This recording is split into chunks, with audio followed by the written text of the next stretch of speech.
one of our volunteers came up to me and she says, Hank, I've got to make a life and death decision about my mother by Thursday. And she starts to cry as she's telling me this. I said, well, come on, sit down, tell me what's going on. So we found a place for some privacy, and I said, well, what's going on? And she says, well, my mom is in a hospital down in Virginia Beach, and she's on dialysis. And my brothers and sisters and I have to decide whether to take her in a nursing home one time, and there were residents and family members of the nursing home. And I mentioned about nursing home residents not surviving CPR. They just don't. And a daughter of one of the residents raised her hand. She said, I got a question for you. The people living out in the community of the same age as the ones living in the nursing home, do more of those living in the community survive CPR than those living in a nursing home? I said, yes, research has shown that if you live in the community and you get CPR, more of those people are going to likely survive than the ones living in a nursing home. She says, I knew it. They get worse care in this nursing home. And I said, no, wait a minute. Why the nursing home? You know, it's not like, where shall mom go to live now that she's so disabled? Shall she just stay by herself in the Hilton Hotel or the nursing home? The Hilton, the nursing home. I mean, people are in nursing homes and assisted living because their health has declined. It used to always bug me as a nursing home chaplain when people would say, you know, ever since we brought mom in here, she's gone downhill. And I would say to them, well, why'd you bring her in? Well, she was going downhill.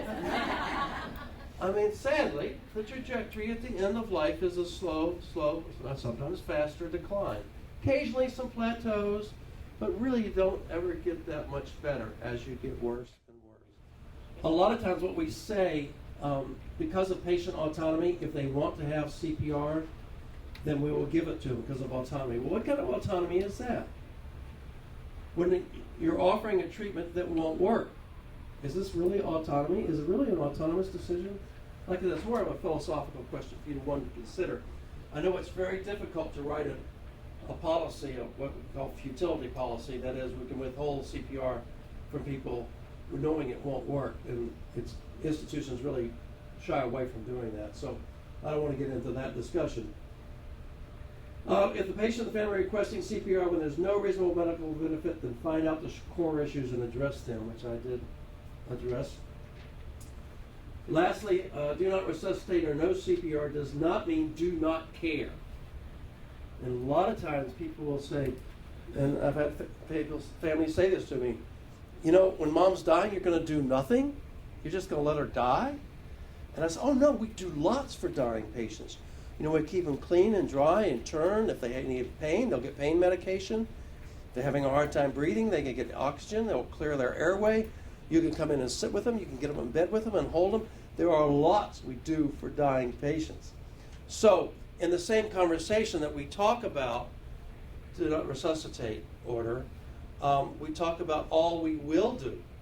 Put it in the positive sense, as well as what we won't do. I had a hospice patient once. He had throat cancer, and for a long, I can't remember how long he had the feeding tube, because I had treatment, successful treatment of throat cancer at one point. But he had a feeding tube, and every day nurse's aide would come and get him out of bed, set him up in his kitchen, had a tray table there next to his counter, had a TV, had his books, had several cans of Ensure. The nurse's aide would leave, and a couple times a day he'd pop a can of Ensure and pour it into his feeding tube. I asked him one time, I said, how do you feel about being fed with this feeding tube? He says, it was great. I said, really? He says, yeah. He says, I don't have any pots and pans to wash. I don't have to go grocery shopping. And I get to stay in my own home. So I just want to be clear. I want you to know that I know feeding tubes can be beneficial. If I had the same situation, I'd take a feeding tube in a minute if I had throat cancer and couldn't swallow. Because I know you can have a very good quality of life even though you have a feeding tube.